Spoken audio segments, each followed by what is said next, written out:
Oke, tes tes 1 2 3 tes. Oke, assalamualaikum warahmatullahi wabarakatuh. Perkenalkan nama saya Novanjir Aldi Catherine dengan NPM 237002054. Pada kesempatan kali ini saya akan membuat simulasi MATLAB menggunakan Simulink, salah satunya dalam perancangan simulasi rangkaian UPS ya atau kelompok catu daya, yang dimana untuk membuat model rangkaian UPS dengan tegangan keluaran 220 volt AC dengan besar beban 1500 watt. Kendali UPS ini harus bisa mampu menjamin stabilitas tegangan pada kisaran 1%, lalu kendali UPS-nya bebas.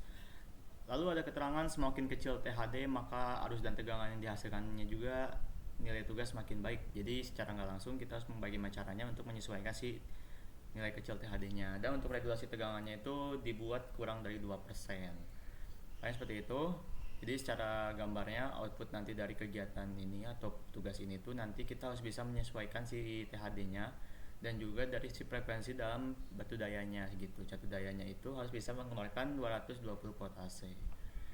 Oke, mungkin salah satu caranya juga saya menggunakan off-grid ya atau pure sine wave ya, sine wave inverter dengan step up trafo. Jadi di sini saya setelah membuat rangkaiannya di sini ada beberapa rangkaian yang perlu saya jelaskan dulu ya sebelum kita lanjut ke simulasinya. Yang pertama mungkin dari DC voltage source-nya ini, tentunya ini sebagai sumber DC-nya sebesar 24 volt untuk mengisi rangkaian full bridge MOSFET atau dioda. Di sini saya menggunakan MOSFET dan dioda ya, tidak menggunakan IGBT. Dengan snub resistensinya itu 1L5, untuk kapasitasnya itu 1E-7. Lalu untuk power electronicnya saya menggunakan MOSFET dioda ya. Lalu untuk ohmnya saya menggunakan 1 min 3, tidak pakai measurement atau pengukuran. Nah, nanti dia itu nanti pada kita fokusnya itu yang bagian ke bawahnya dulu ya, karena di sini ada step up-nya gitu, bagian ke arah trafo. Ini ada port A, port B. Untuk port A nanti kita arahkan ke yang positif, untuk port B-nya kita arahkan yang negatif. Pada step up trafo, saya membuat beberapa informasi penting dalam penggunaan parameter dan juga beberapa nominal dibutuhkannya ya dalam magnetization-nya juga dan resistansi induksinya. Yang pertama, saya menggunakan parameter SI dibanding PU. Lalu dengan nominal powernya itu ada 2000 sampai 50. Ini adalah volt ampere-nya ada 2000 dan hertz-nya itu 50 ya, karena sesuai dengan yang nanti saya jelaskan di sine wave-nya itu. Jadi kita menggunakan sinusoidal pulse width modulation. Untuk winding satu parameternya saya menggunakan 24 volt RMS dengan resistansi ohmnya itu 0,05 dan induktansinya itu 1E3 atau 0,01. Lalu untuk winding 2-nya yaitu saya menggunakan 280 volt dengan resistansinya 0,5 dan induktansinya 1E-3. Ini winding satunya yang sebelah sini, winding kanan itu yang winding 2. Lalu untuk saya tidak menggunakan ini ya, tidak menggunakan trafo dengan 3 winding atau 3 parameternya itu di situ karena saya menyesuaikan dengan kondisi dari si frekuensinya seperti itu. Lalu pada magnetization atau resistansi pada induktansinya itu saya menggunakan sebesar 500 ohm dan juga induktansinya 0,5. Lalu nanti dia bakal masuk ke area load ya atau beban, yaitu bebannya pada induktor dan juga resistor. Untuk induktor sendiri saya memasukkan sebesar 0,05 H ya. Lalu pada resistornya itu 0,001. Lalu ini majunya ke positif, dia bakal masuk ke kapasitor. Dia akan menjadi beban karena nanti kita itu menggunakan filter LC atau induktor sama kapasitor. Nah untuk yang kedua, yang negatifnya, ini yang negatifnya itu ke area bawah ya, yang di area kapasitor ini untuk masuk ke voltage measurement, yaitu ada yang positif, ada yang negatif. Ini sebagai langkah dasar dalam pengukuran ya. Oke. Nah lanjut di sini, ketika mereka sudah ada di sini, selanjutnya kita lanjut ke bagian RMS. Untuk RMS ini atau root mean square ini sama ya, saya memasukkan fundamentalnya itu 50 Hz karena sesuai dengan yang tadi kita menggunakan frekuensi 50 Hz ya, tidak menggunakan 60 Hz. Ini tetap sama untuk menggunakan voltage measurement-nya itu jadi dia bakal mengarahkan ke RMS, lalu nanti kita bisa mengarahkan ke scope juga. Yang mana nanti hasilnya itu mereka bisa menghasilkan display pada volt AC-nya tersebut. Seperti itu. Nah, jadi buat nanti RMS dia nanti bakal menghasilkan value yang ada di sini gitu. Nah, konstan memasukkan konstan itu sebesar 220 volt karena sesuai dengan instruksi yang telah diberikan ya, yaitu dengan pengeluaran besar 220 volt AC. yang nanti akan dikonversi jadi sum, yang nanti bakal masuk ke area PID controller. Nah, sedikit informasi teman-teman, untuk yang PID controller ini saya tidak menggunakan secara deritatif, karena saya tuh langsung menggunakan PI atau proporsional dan integralnya. Dan kebetulan proporsionalnya ini saya menggunakan nilai 2 dan integralnya itu 5000, karena ini tuh harus bisa menyesuaikan antara nanti si beban dari trafo dan juga ininya ya, universal bridge-nya, biar nanti dia itu bisa menyesuaikan dengan hasil display yang diberikan seperti itu. Lalu saya menggunakan saturation dengan limitnya itu upper limitnya 1 dan lower limitnya 0. Makanya di sini bisa terdapat akar ya, akar PIS seperti itu. Nah, ini yang pentingnya nih. Karena kita menggunakan SPPWM atau sine wave full speed modulation, kita menggunakan amplitude 1 dan frekuensi 50 Hz atau 2 kali PI kali 50. Yang dimana kita pengkalikan dari PI sama sine wave ini dikalikan sehingga mengacu ke PWM generator. Nah, untuk PWM generator ini karena kita menggunakan 4 bridge di sini ya, karena kita menggunakan full bridge itu berarti menggunakan 4, yang dimana saya menggunakan satu pasa dengan 4 pulse ya, atau full bridge, tidak membanding dengan half bridge ya. Jadi kita tidak menggunakan bipolar juga, jadi kita langsung menggunakan single phase. Makanya gitu. Untuk frekuensinya saya menggunakan 1000 Hz, tidak perlu yang diubah lagi, yang sehingga dia bakal menghasilkan ke G port ya. Yang maka ini bisa mengacu ke bagian ke area full bridge-nya gitu. Yang nanti full bridge-nya itu bisa menghasilkan si 50 Hz. Jadi nanti itu si cara kerjanya itu kan dia nyala nih. Si sumbernya itu nyala. Dan nanti bisa mengacu ke PID. Dari PID sama sine wave digabung menjadi produk yang bakal dihasilkan oleh PWM generator. Yang dimana nanti dia bakal masuk ke full bridge ya, atau entah MOSFET dan dioda. Yang dimana ini kita DC voltage ini sebagai sumber utama dia buat menyalakan full bridge. Lalu ketika sudah terbentuk di bagian sini, dia nanti bakal mengacu ke step up trafo, fungsinya untuk menaikkan tegangan. Nah, di situ. Terus habis itu sama ini yang B-nya sama, bedanya ini positif dan negatif. Nah, untuk menaikkan tegangan ini diperlukan beban filter LC yang tadi saya sampaikan, yaitu jika udah masuk ke area trafo dia akan menghasilkan tegangan yang lebih tinggi, yang dimana nanti dia akan menggunakan beban filter LC untuk menekan beban sehingga menghasilkan hasil 220 volt. Seperti itu targetnya. Yang dimana nanti akan ada hasil di sini. Scope-nya bisa dilihat dari hasil pengukuran voltage measurement sebelum kita mengarahkan ke RMS-nya seperti itu. Ini continuous tentunya ini sebagai program otak logika ya, karena kita nanti bakal melihat THD-nya gitu teman-teman. Jadi kalau misalnya kita menentukan THD kesimpulannya, dia bakal sesuai gitu. Karena target kita itu yang telah disampaikan. Nah, yang telah disampaikan ini buat model rangkaian UPS 1 dengan tegangan keluaran 220 volt AC yang dengan besar bebannya 1500. Nah, kita butuhnya yang ini. Jadi kalau misalnya untuk semakin kecil THD-nya, arus dan tegangannya akan semakin baik. Makanya kita menggunakan seperti itu. Dan kita usahakan regulasinya itu di 2%. Itu. Tegangan X saja. Oke. Kita coba ke simulasinya. Untuk simulasinya saya menggunakan stop time 0,5 dengan konfigurasi solver auto OD23 TB. Nanti mungkin saya bakal jelasin juga ya. Nah, ini telah terlihat ya displaynya. Saya menggunakan 0,5 detik atau microsecond, dia bakal menghasilkan hasilnya.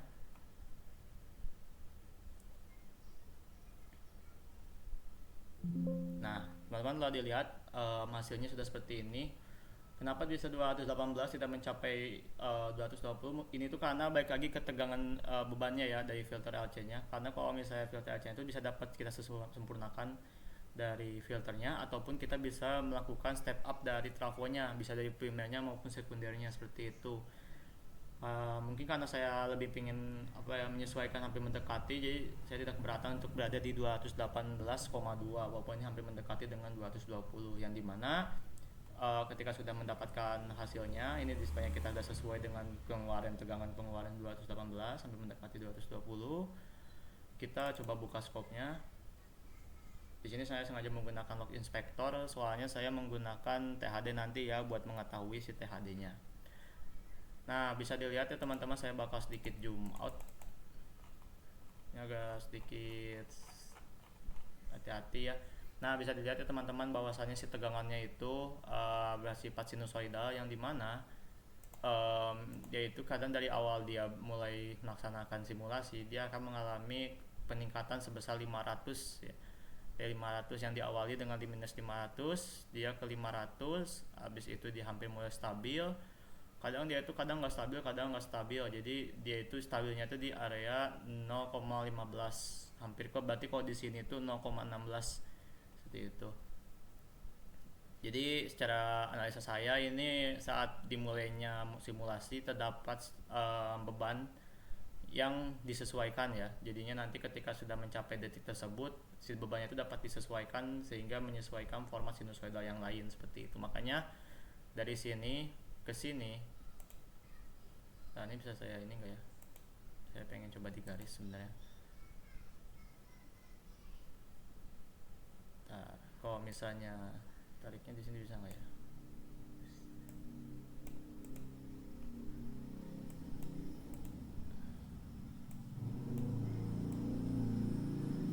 Nah, kalau bisa kita mulai dari sini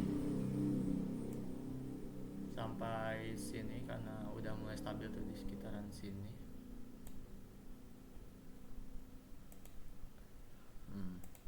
Bisa dilihat ya teman-teman, di sini kita menghasilkan untuk time yang pertama itu kita mulai dari 2500 minus 03, untuk yang time 2 nya itu 0,195, sehingga bisa menghasilkan hasil 192,143 ms ya, delta T nya ini waktu. Lalu untuk value yang kita dapatkan itu dari 3968, ini value nya dengan hasil total keseluruhan sebesar 5000 Hz dan 1608 ms gitu, jadi per detik lah kayak gitu. Makanya ini hasilnya mulai berbeda ketika sudah mencapai di 0,2 seperti itu, bahkan 0,16 lah ini, karena ini kita udah stabilnya di 0,16an. Seperti itu ya teman-teman ya terkait satu daya ini, dan selanjutnya dia menjadi stabil yang teman-teman bisa lihat di grafik ini ya. Tuh, dia mereka mulai stabil, dia mulai stabil karena udah menyesuaikan dengan faktor beban si filter tersebut gitu dari trafonya. Walaupun ini off grid ya, karena kita tidak menggunakan on grid atau hybrid. Oke, selanjutnya mungkin saya akan melanjutkan ke power GUI nya ya, karena ini karena udah data inspector karena udah sesuai. Kan kita melanjut ke FFT analyzer nya ya, karena kita juga perlu data yang pasti ya. Seperti itu teman-teman, kita butuh data yang pastinya buat mengetahui bagaimana THD yang kita dapatkan seperti itu.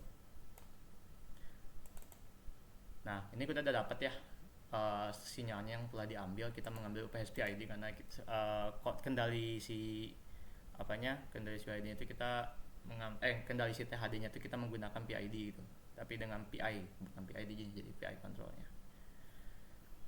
Oke, kita mengambil start time nya itu 0.4, lalu untuk nomor cycle nya kita ngambil 2 aja. Nah, ini yang banyak bakal kecoh, makanya kita harus ganti di 50 Hz, jangan sampai 60. Coba kita compute, kita bandingkan. Nah, kita bisa dilihat ya, fundamental yang kita dapat yaitu di 380 Hz ya, 308 ya, 308 di fundamentalnya 308,7, dan THD yang dihasilkan yaitu 0,44%, yang dimana ini cukup bersih sih menurut saya. Jadi yang saya dapat itu, THD yang saya dapatkan itu tidak kotor gelombang sinusnya, melainkan ini sangat bersih ya. Bahwasanya bisa dilihat dari sini ke sini itu mereka udah mulai stabil. Nah, di sini merupakan kayak seperti noise, atau pada awal dia melakukan simulasi dia melaksanakan gelombang kotornya gitu. Yang gelombang kotornya ini dia sampai bisa beradaptasi ataupun menyesuaikan dengan bebannya sehingga hasilnya dapat sesuai. Kebetulan saya mengambil number cycle-nya itu yang 2 ya. Jadi saya si window yang kita ambil itu dia ambilnya di sini dari 0,4 kayak gitu. Ini tergantung dari si start time-nya juga ya teman-teman. Jadi kalau misalnya teman-teman mengambil start time-nya juga untuk 0,1, itu mungkin bisa menyesuaikan juga gitu. Nah, seperti ini teman-teman. Jadi untuk start time-nya itu bisa dari 4,88% seperti itu. Karena kita mengambil si start time-nya itu dari sini. Digantung dari si jumlah dari gelombang sinusoidalnya. Namun saya menggunakan 0,4 di computed FTT nya, kita dapat hasilnya 0,44% seperti itu hasilnya. Oke, paling seperti itu saja. Oke, kita close dulu, dan secara kesimpulannya kita bisa lihat lagi ya hasilnya. Ini kita udah dapat, sehingga hasil displaynya kita dapat menyimpulkan 218,2 dengan voltage 220. ini step up trafonya untuk menaikkan tegangan, namun kita terhalang oleh beban sehingga dapat disesuaikan kembali. Ketika tidak ada beban tentunya dia bakal lebih dari 500 ataupun 400 gitu yang bakal menghasilkan short circuit seperti itu. Nah, seperti itu saja sih penjelasan dari saya. Mungkin secara kesimpulan dari analisa saya ini, saya telah berhasil melakukan pengecilan THD-nya ya, itu baik arus dan tegangannya. Jadi walaupun lebih itu, tapi kalau misalnya saya melakukan 0,1 setengah start time, dia bakal lebih dari 4%. Nah itu mungkin menjadi kesalahan dari saya juga, mungkin bisa jadi perbaikan saya nanti ya, karena mungkin tergantung dari kondisinya dari saya menggunakan start time nya itu 0,4, tapi karena kalau disuruhnya 0,1 mungkin dia melebihi dari 2% seperti itu. Namun secara penjelasan model rangkaian UPS ini telah hampir mengeluarkan 220 volt AC, walaupun secara di lapangannya di simulasinya itu 218 volt AC. Nah untuk kendali UPS-nya itu bebas ya, kendali UPS-nya saya menggunakan PI controller, dan untuk stabilitas tegangannya itu belum diusahakan sampai 1%, namun sampai 4%, seperti itu. Paling sekian yang dapat saya sampaikan. Mohon maaf bila ada tutur kata yang kurang berkenan. Saya tutup. Wassalamualaikum warahmatullahi wabarakatuh.